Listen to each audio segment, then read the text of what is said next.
man who came with the barrow told us the mail had set him down the morning before at the Royal George, that he had inquired what inns were along the coast, and hearing ours well spoken of, I suppose, and described as lonely, had chosen it from the others for his place of residence, and that was all we could learn of our guest. He was a very silent man by custom. All day he hung round the cove or upon the cliffs with a brass telescope. All evening he sat in a corner of the parlour next the fire and drank rum and water very strong. Mostly he would not speak when spoken to, only look up sudden and fierce and blow through his nose like a foghorn. And we and the people who came about our house soon learned to let him be.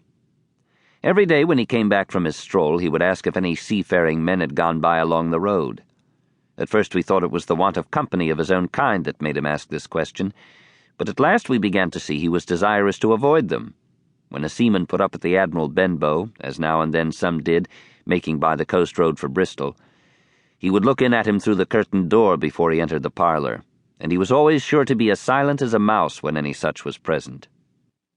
For me, at least, there was no secret about the matter, for I was in a way a sharer in his alarms. He had taken me aside one day and promised me a silver fourpenny on the 1st of every month, if I would only keep my weather eye open for a seafaring man with one leg, and let him know the moment he appeared.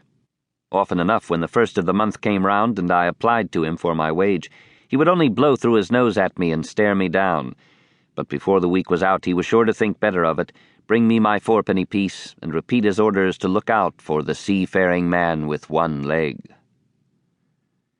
How that personage haunted my dreams I need scarcely tell you.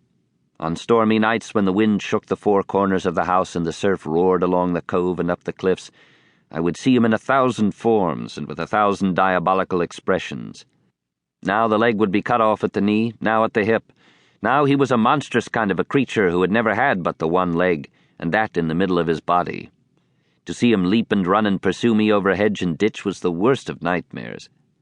And altogether I paid pretty dear for my monthly fourpenny piece, in the shape of these abominable fancies.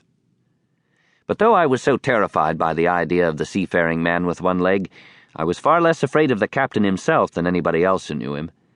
There were nights when he took a deal more rum and water than his head would carry, and then he would sometimes sit and sing his wicked old wild sea songs, minding nobody.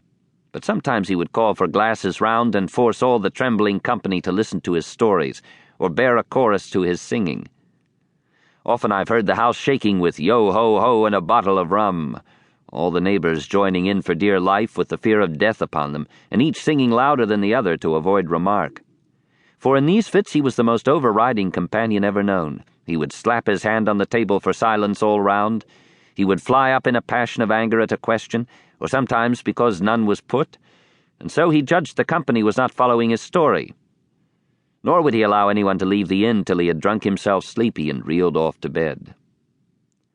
His stories were what frightened people worst of all.